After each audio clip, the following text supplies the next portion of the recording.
কথা চুপাইতে আইছো কুত্তার বাচ্চা। তুই জানিস না ডিজিএফআই মধ্যে আয়না ঘর আছে? ডিজিএফআই গুম খুনের সাথে জড়িত। হিন্দু ভাববে যে রাবণের চরিত্রটা ফুটায় তোলা হয়েছে। রাবণকেও ভালো বলতে গেলে লজিক্যাল ওয়েতে তাকে ভালো বলতে হয়। ওসমান হাদির হত্যাকারীদের কোনো দিন গ্রেপ্তার করা হবে না। হ্যাঁ, এটি সত্য। কারণ এই হত্যাকারী অন্য কেউ নয়, কোনো সাধারণ মানুষ নয়।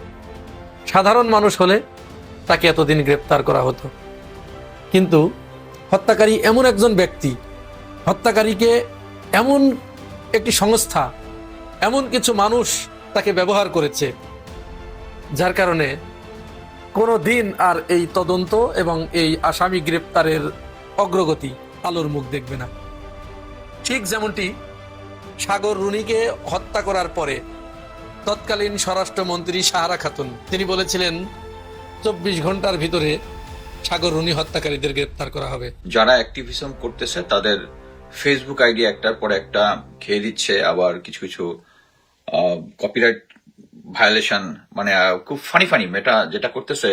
আমি জানি না বাংলাদেশ গভর্নমেন্টের অ্যাকচুয়ালি এখন কিছু একটা মানে মেয়েটার সাথে একটা এগ্রিমেন্ট নেওয়া আসা উচিত। সেটা হচ্ছে এর আগে যেটা হচ্ছে আমাদের প্রধান উপদেষ্টা তার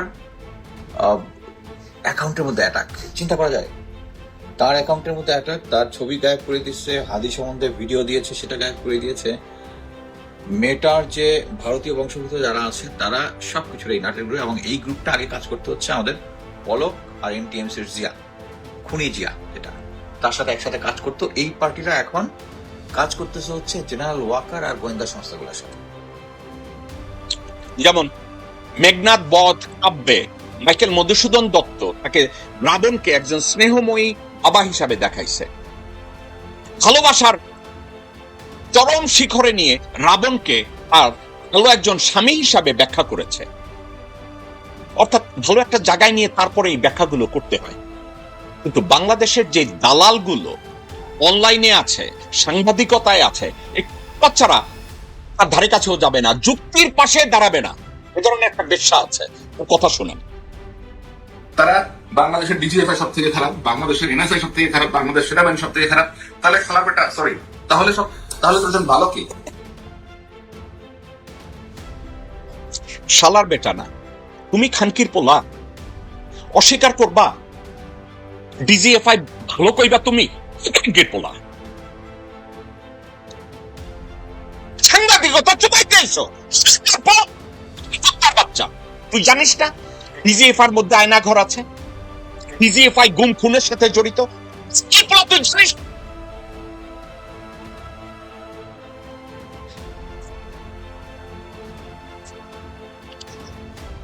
কর্নেল রেদওয়ান রাস্তায় নেমে লোকজনকে গুলি করে পাখির মতো মানুষ করছে, তুই জানিস না?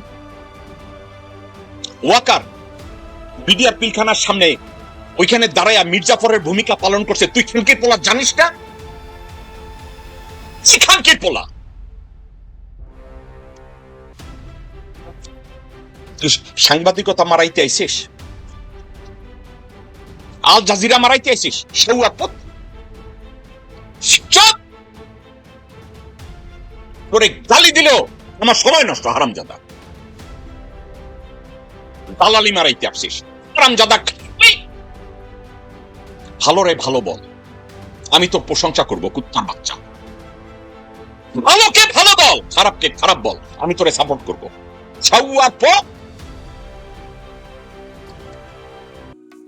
নাম চোদাইছে জুলকার। কয় টাকা পাস ডিজিএফআই থেকে? ওয়াকারের নুনু চুইসা তুই কয় টাকা পাস?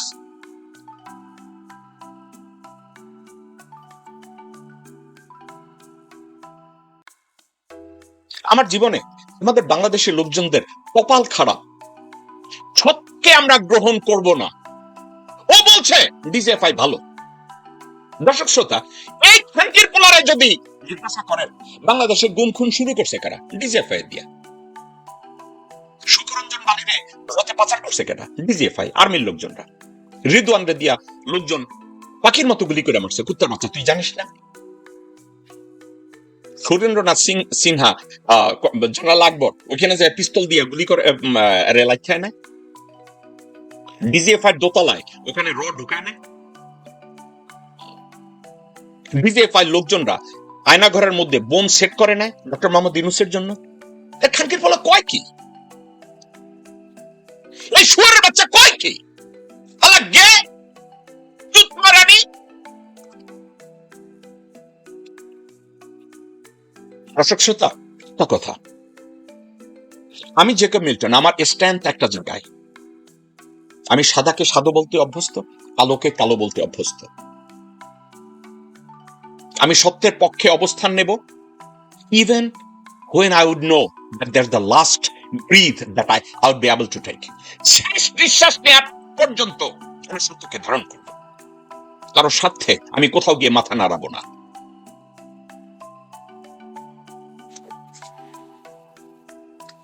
কষ্টের কথা, আমরা সত্যকে গ্রহণ করতে পারি না, সঠিক জিনিসটাকে আমরা ধারণ করি না। আমাদের ভিতরে ন্যাকামি, ভণ্ডামি, চুরি, খাচারিতা, আমরা জাস্ট মেনে নেই। চিন্তা করে দেখেন, আমার ভাই শরীফ ওসমান হাদিকে খুন করা হয়েছে, রাইট? শরীফ ওসমান হাদির হত্যাকারী সাথে ডিজিএফআই জড়িত, এনএসআই জড়িত, ইন্টেলিজেন্স অন্যান্য ইউনিটগুলো জড়িত। এখন জড়িত থাকা কোন টাকায়? কেউ যদি জেনে না জানার ভান করে তাহলে তারা জড়িত না। আজকের হত্যাকারীর মারে ধরে, বইনেরে ধরে, চাচারে ধরে, ইনফরমারে ধরে, কি পোলা সলখুনি কই? ওয়াকারের বাচ্চা, মির্জাফরের বাচ্চা, মির্জাফর সাল্লা পোলা, তুই জয়শঙ্করের ফোন করে কষ্টা কেন? তার তোর কাউন্টার পার্ট ত্রিবেদীরে বলিস না কেন? হাদির হত্যাকারীরা পাঠা।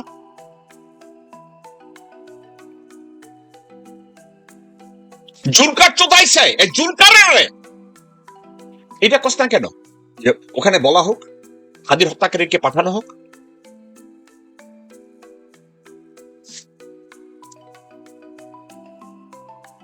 এগুলো বলবে না। আমি জাস্ট এখানে এসেছি শুধু সহমর্মিতা জানানোর জন্য, যারা এই শীতের মধ্যে বাংলাদেশে শাহবাগে অবস্থান গ্রহণ করেছেন, হাদির বিচার চাচ্ছেন। আমি ব্যক্তিগতভাবে তাদের সাথে সহমর্মিতা পোষণ করছি, বাট সাথে কিছু কোশ্চেন, আমরা এখন চাচ্ছি যে হাদির বিচার করতে হবে। সো এর মধ্যে আমরা কি কি দেখলাম, যে বাংলাদেশ ইসলামী ছাত্র শিবিরের 2026 সালের জন্য নতুন সভাপতি এবং সেক্রেটারি নির্বাচিত হয়েছেন যথাক্রমে জনাব নুরুল ইসলাম সাদ্দাম, এবং সেক্রেটারি হিসেবে মনোনীত হয়েছেন সিবগাতুল্লাহ। ছাত্র শিবিরের নতুন সভাপতি এবং সেক্রেটারির জন্য রইল আমাদের পক্ষ থেকে আন্তরিক শুভেচ্ছা এবং অভিনন্দন। ছাত্র শিবির তাদের কেন্দ্রীয় সভাপতি এবং সেক্রেটারি নির্বাচনের এই যে ধারাবাহিকতা, এটি বজায় রেখেছে, কোনো বছরই বাদ যায় না। তারা কেন্দ্রীয় সদস্য সম্মেলনের মাধ্যমে সমস্ত সদস্যদেরকে একত্রিত করে প্রতি বছরই তারা এই কার্যক্রম পরিচালনা করে থাকে। অপরদিকে এখানে ইন্টারেস্টিং একটা ব্যাপার, ছাত্র দলের সভাপতি রাকিবুল ইসলাম রাকিব, তিনি যেদিন থেকে সভাপতি হয়েছেন তারপরে ছাত্র শিবিরের 3 জন সভাপতি কিন্তু বিদায় হয়ে গেলেন, কিন্তু রাকিবুল ইসলাম রাকিব এখনো সেই পদে তিনি বহাল তবিয়তেই রয়েছেন। যাই হোক, আশা করি ছাত্র দলেরও এরকম নতুন সভাপতি এবং সেক্রেটারি জাতি দেখতে পাবে, তখন আমরা তাদেরকেও অভিনন্দন জানাবো।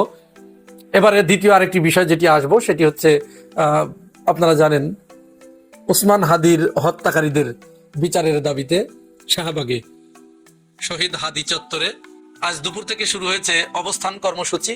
এই অবস্থান কর্মসূচির মাধ্যমে তারা, আমি যখন ভিডিও করছি তখনও তারা সেখানে বসে আছেন, আন্দোলন করছেন, স্লোগান দিচ্ছেন, এবং ওসমান হাদির হত্যাকারীদের গ্রেপ্তার নিশ্চিত না হওয়া পর্যন্ত তারা শাহবাগ ছাড়বেন না বলে হুঁশিয়ারি দিয়েছেন এবং ঘোষণা করেছেন। এখানে আমরা মজার একটি ব্যাপার দেখলাম, আইন উপদেষ্টা আসিফ নজরুলের ছবি সংবলিত ব্যানারের উপরে ফুলের মালা পরিহিত পুষ্পমাল্য দিয়ে তার নিচে লিখে রাখা হয়েছে নিহত আসিফ নজরুল। তাহলে আসিফ নজরুল কি সত্যি নিহত হয়েছেন? তিনি কি মারা গেছেন, নাকি এটি প্রতীকী মৃত্যু? হ্যাঁ, আসিফ নজরুল তার দায়িত্বে আসার পর থেকে একের পর এক তার বিরুদ্ধে অভিযোগের পাহাড় সমান অভিযোগ উত্থাপিত হয়েছে।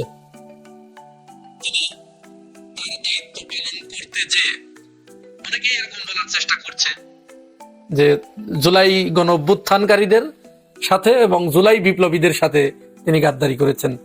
তার নামটাই ঘুরে ফিরে সবার আগে আসছে।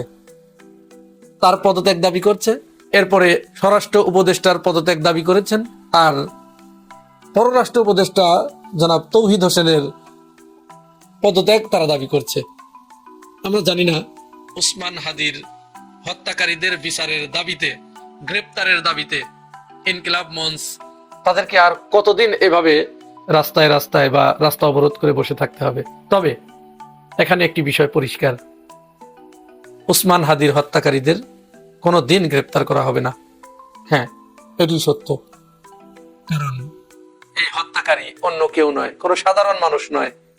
সাধারণ মানুষ হলে তাকে এতদিন গ্রেপ্তার করা হতো, কিন্তু হত্যাকারী এমন একজন ব্যক্তি, হত্যাকারীকে এমন একটি সংস্থা, এমন কিছু মানুষ তাকে ব্যবহার করেছে, যার কারণে কোনো দিন আর এই তদন্ত এবং এই আসামি গ্রেপ্তারের অগ্রগতি আলোর মুখ দেখবে না। ঠিক যেমনটি সাগর রুনিকে হত্যা করার পরে তৎকালীন স্বরাষ্ট্রমন্ত্রী সাহারা খাতুন তিনি বলেছিলেন 24 ঘন্টার ভিতরে সাগর রুনি হত্যাকারীদের গ্রেপ্তার করা হবে, কিন্তু সেই 24 ঘন্টা আজও আসে নাই। ওসমান হাদির হত্যাকারীদের গ্রেপ্তার এবং বিচার এটি কোনো দিন আর আসবে না। দুটি বিষয় কিন্তু একদম একরকম, সিকোয়েন্সটা প্রায় এক, সেম। সাগর রুনিকে হত্যা করেছিল কারা? পরিষ্কার, একেবারে পরিষ্কার, রাষ্ট্র তাকে হত্যা করেছিল।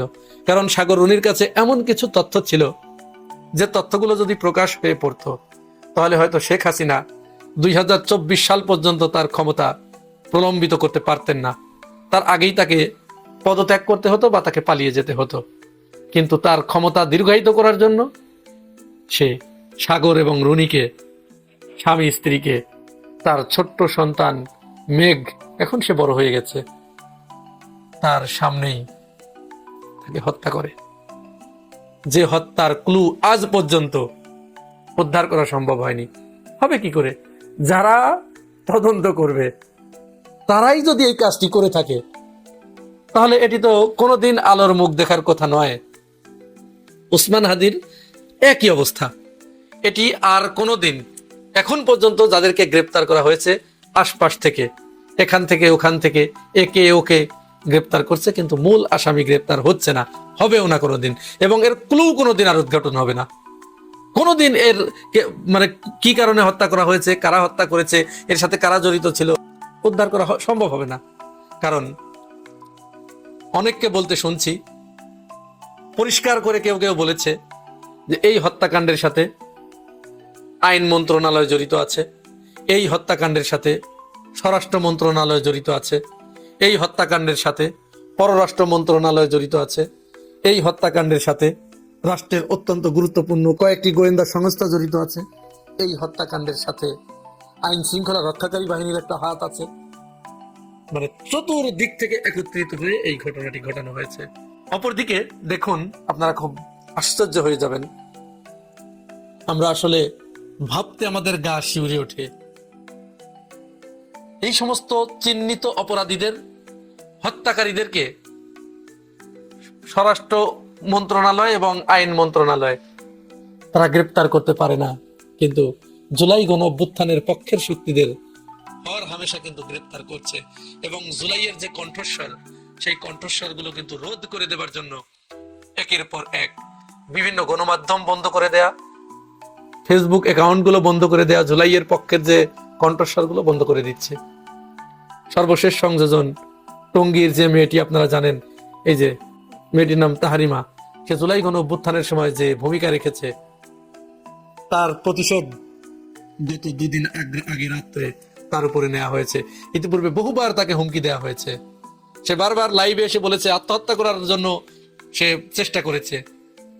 আইন শৃঙ্খলা রক্ষাকারী বাহিনী, এই রাষ্ট্র তাকে নিরাপত্তা দিতে পারে নাই। অবশেষে গত পরশুদিন রাত্রে মেয়েটিকে রাত 12টার পরে তার বাসা থেকে গ্রেপ্তার করে আনা হয়েছে, বলা হচ্ছে সে চাঁদাবাজির সাথে জড়িত, 50 কোটি টাকা চাঁদা চেয়েছে। আচ্ছা বলুন তো, যে জায়গা থেকে আপনারা দেখেছেন, যে ঘর থেকে মেয়েটিকে গ্রেপ্তার করে আনা হয়েছে, সেই ঘর দেখে কি মনে হয় যে এই মেয়েটি ধাপ্পাবাজ, সে চাঁদাবাজি করে? যদি 50 কোটি টাকা এই মেয়েটি চাঁদাবাজি করবেন, তার মানে এর আগেও করেছে।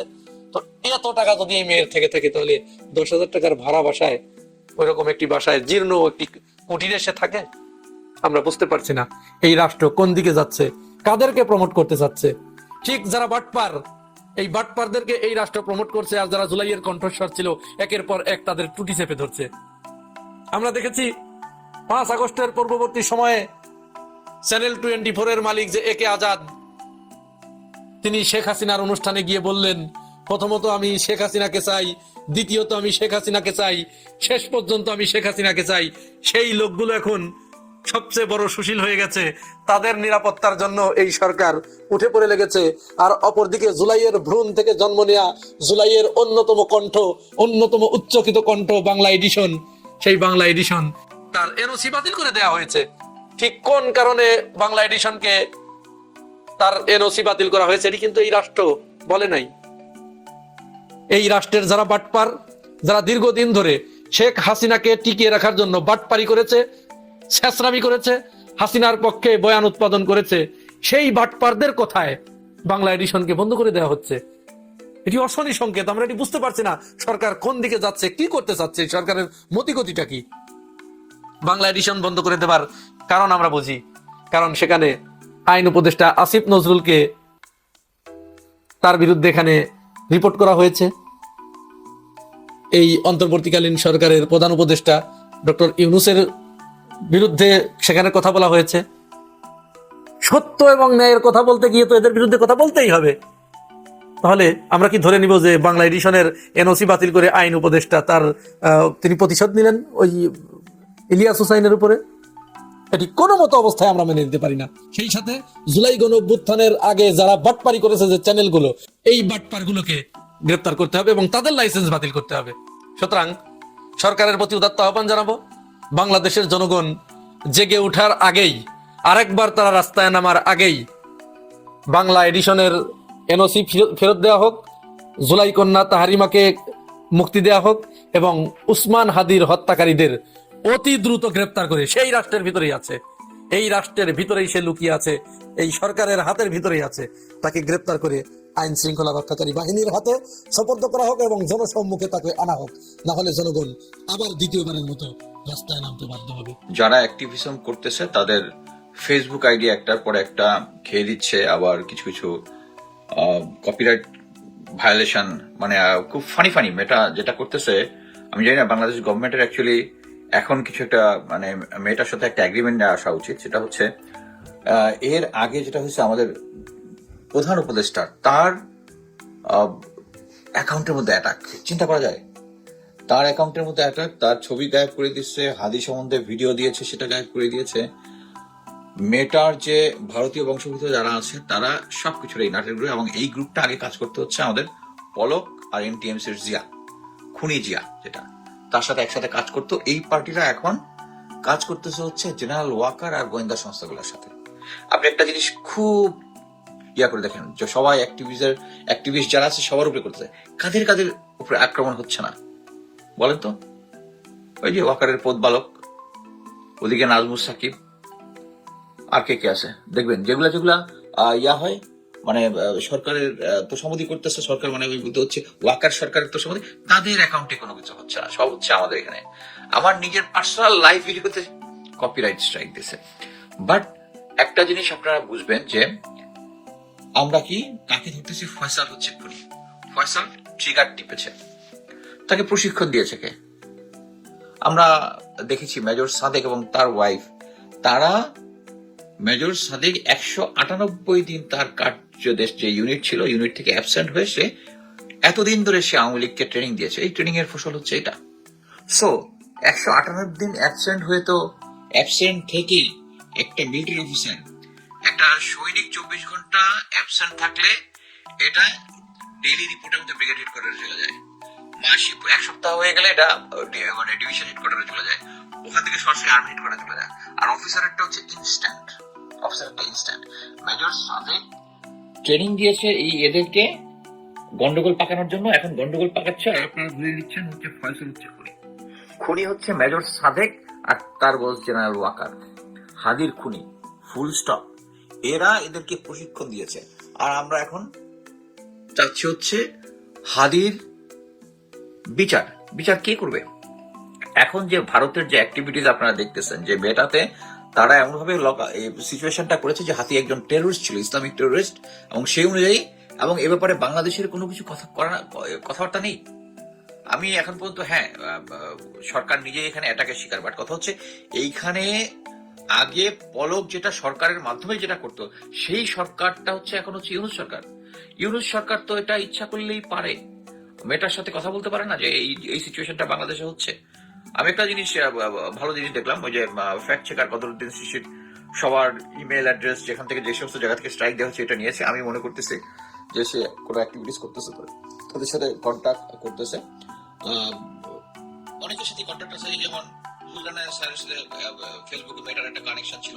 যখন আমরা একসাথে শেখ হাসিনার করতাম, তখন আমার অ্যাকাউন্টে একবার হয়েছিল, জুলকারনাইন স্যার আমার হেল্প করছিল, তাকে আমি থ্যাংক ইউ দিয়েছিলাম। ওটা আবার এখন সে স্ক্রিনশট শেয়ার করে, তখন তাকে কেউ অ্যাপ্রিসিয়েট করছে। হ্যাঁ, তখন তো তুই ভালো ছিলি, তখন তোর অ্যাপ্রিসিয়েট করবোই।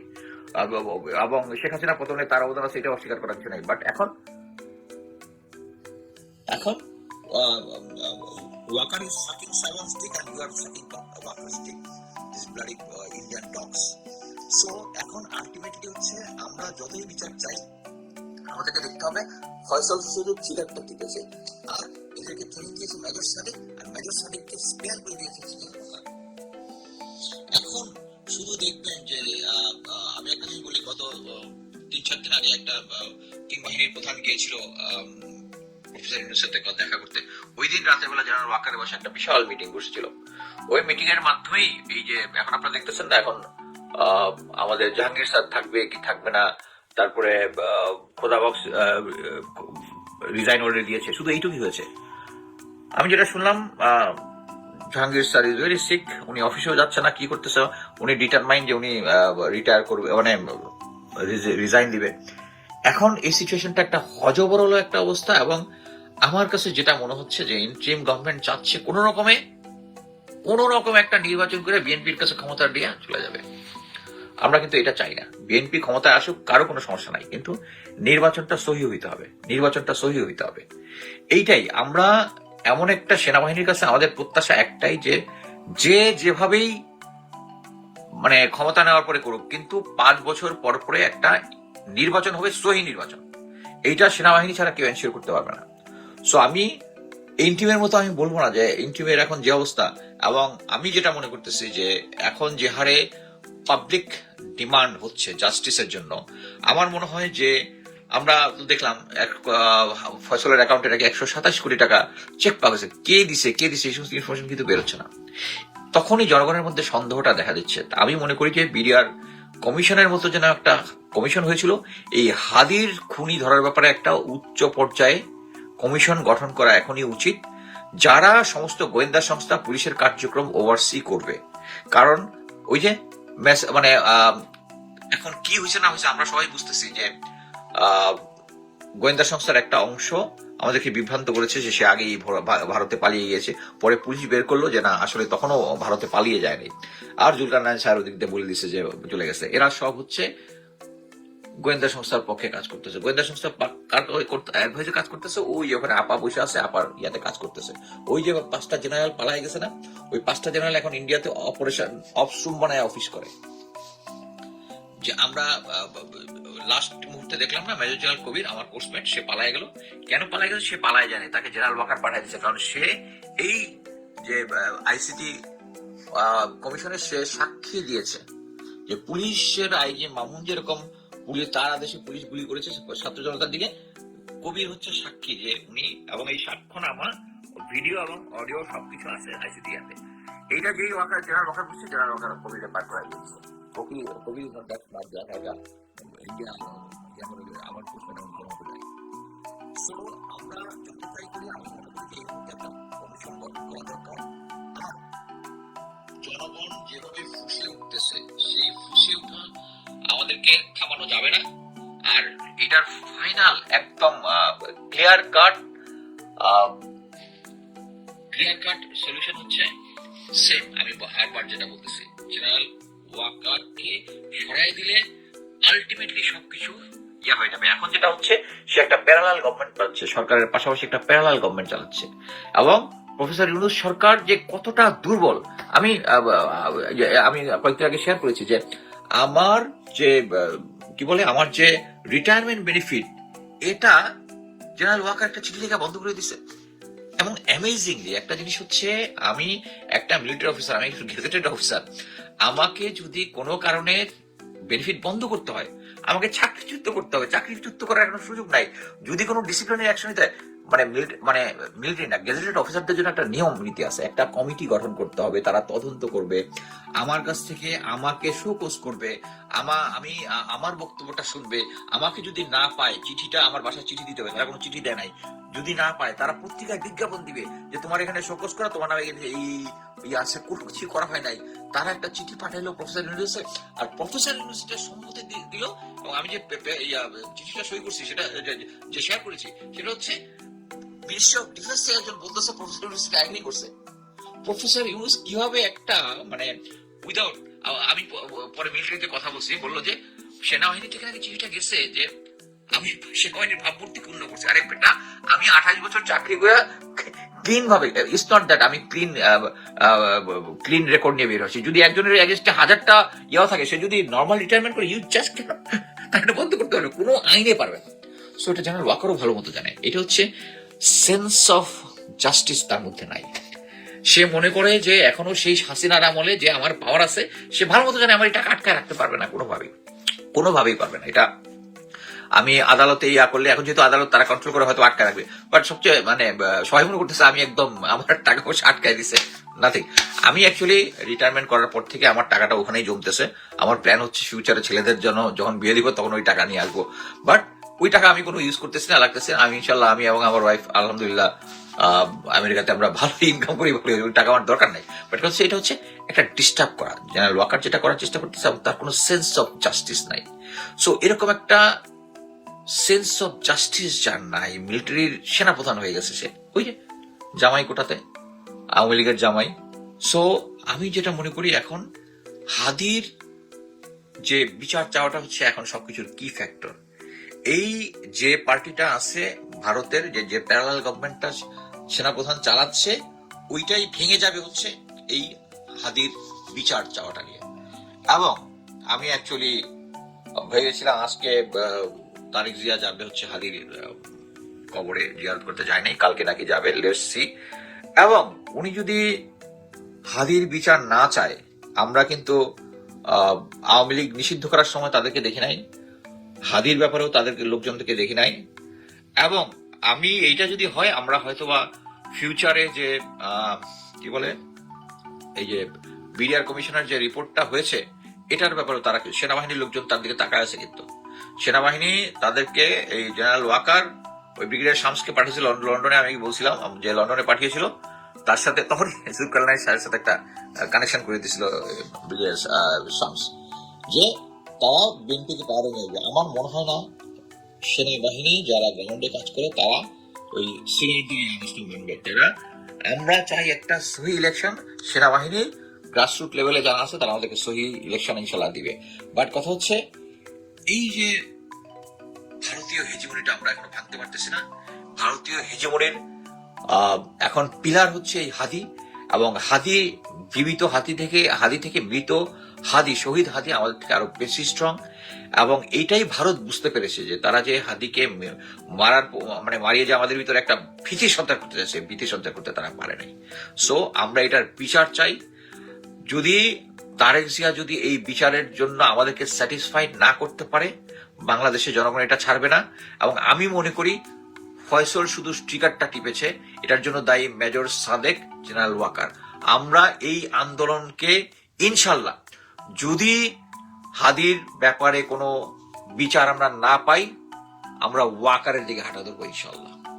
এই ভারতীয় কুকুরকে সেনাবাহিনী প্রধান রেখে সামনে একটা নির্বাচনও হইতে পারবে না, হাদির বিচার হবে না।